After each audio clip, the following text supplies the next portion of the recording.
بسم اللہ الرحمن الرحیم۔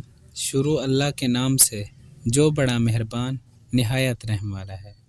ناظرین، آج کی ہماری کہانی ہے ایک مرغی کی آپ بیتی۔ پیارے دوستو، میرا نام ہینی ہے۔ میں چھوٹی سی تھی تو ایک گاؤں میں اپنے ماما پاپا اور بہن بھائیوں کے ساتھ رہتی تھی۔ ہم وہاں بہت خوش تھے۔ ماما مرغی کے ساتھ ہم کھیتوں میں، گلیوں میں، آنگن میں بھاگتے دوڑتے رہتے۔ زندگی میں خوشیاں ہی خوشیاں تھیں۔ لیکن دوستو، وقت سدا کب ایک سا رہتا ہے۔ خوشی اور غم کا ساتھ ہمیشہ رہا۔ جب میں اور میرے بہن بھائی بڑے ہوئے تو ہماری غریب مالکن نے ہمیں ایک شخص کے ہاتھ فروخت کر دیا۔ اس شخص نے ہمیں شہر لے جا کر مرغی کا گوشت بیچنے والے کی دکان پر بیچ ڈالا۔ یہاں ہمیں ایک گندے سے ڈبے میں، جہاں پہلے ہی بہت ساری مرغیاں قید تھیں، بند کر دیا۔ اس تنگ گندے ڈبے میں نہ ڈھنگ کے کھانے کو ملتا نہ پینے کو۔ وہاں ہمارا دم گھٹ رہا تھا، سانس لینے تک کی جگہ نہ تھی۔ وہاں جو طاقتور تھے کمزوروں کو مار رہے تھے۔ کمزور کونے میں قدروں میں چھپ رہے تھے۔ دکان پر کوئی گاہک آتا، دکان کا مالک ہم میں سے کسی ایک کو پکڑ لیتا۔ پکڑا جانے والا چیختا چلاتا، مگر دکاندار اسے ہماری نظروں کے سامنے بے دردی سے ذبح کر ڈالتا۔ ہم بے بسی سے یہ سب دیکھتے رہتے، اس کا تڑپنا دیکھتے، مگر کچھ نہ کر سکتے۔ آہستہ آہستہ میرے سارے ساتھی ذبح ہو گئے۔ آخر میں اکیلی ہو گئی۔ میں ڈر رہی تھی کیونکہ اب میری باری تھی۔ مجھے اپنی ماما، اپنے بہن بھائی اور سہیلیاں یاد آ رہی تھیں۔ وہ کھیت کھلیان، وہ آنگن جہاں میں ہنستی کھیلتی رہتی تھی، یاد آ رہے تھے۔ مگر میں بے بس تھی۔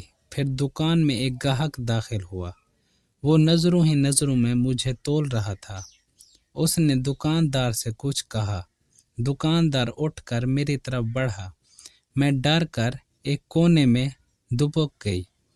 دکاندار نے وڑبے کا دروازہ کھول کر ہاتھ آگے بڑھایا۔ میں چیخی چلائی، مگر اس نے مجھے دبوچ لیا۔ پھر اس نے میرے پروں کو بے دردی سے موڑ کر اپنے پاؤں کے نیچے رکھا۔ ایک ہاتھ سے میرا سر پکڑا اور ایک لمبی سی چہری میری گردن کاٹنے کی تیاری کرنے لگا۔ اس وقت ایک اور گاہک آن پہنچا۔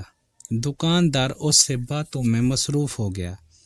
اس کی گرفت میرے پروں پر ڈھیلی پڑ گئی۔ میں نے موقع غنیمت جانا اور ایک جھٹکے سے خود کو اس کی گرفت سے آزاد کرا لیا اور چیختی چلاتی ایک طرف کو بھاگ نکلی۔ دکاندار میرے پیچھے بھاگا، لیکن میں اڑتی بھاگتی دکاندار کی نظروں سے اوجھل ہو گئی۔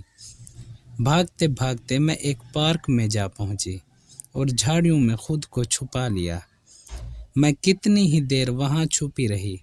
پھر ایک بلی نے مجھے وہاں چھپے دیکھ لیا۔ وہ مجھے پکڑنے کے لیے لپکی۔ میں اس سے اپنی جان بچانے کے لیے بھاگی۔ پارک میں بہت سے بچے کھیل رہے تھے۔ ان کی مجھ پر نظر پڑ گئی۔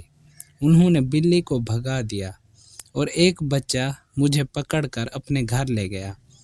دوستو، وہ بچہ اور اس کے گھر والے بہت اچھے تھے۔ انہوں نے مجھے دانا کھلایا، میرے لیے لکڑی کا چھوٹا سا گھر بنا دیا۔ میں بھی انہیں روزانہ ایک انڈا دیتی تھی۔ پھر انہوں نے میرے بہت سارے انڈے اکٹھے کر لیے اور میں ان انڈوں پر بیٹھ گئی۔ 21-22 دن بعد انڈوں سے چھوٹے چھوٹے پیارے پیارے چوزے نکل آئے۔ میں ان چوزوں کو دیکھ کر بہت خوش ہوئی۔ وہ لڑکا اور سب گھر والے بھی میرے ننھے منھے بچوں کو دیکھ کر بہت خوش ہوئے۔ دوستو، اب میرے بچے گھر میں بھاگتے دوڑتے رہتے ہیں۔ میں ان کی پیاری پیاری شرارتوں سے خوش ہوتی ہوں اور ان کا بہت خیال رکھتی ہوں، کیونکہ بلیاں اور چیل کوے میرے ننھے بچوں کے دشمن ہیں۔ اس وقت بھی ایک چیل اڑتی ہوئی اس طرف آ رہی ہے۔ مجھے اس سے اپنے بچوں کی حفاظت کرنی ہے، اس لیے دوستو خدا حافظ۔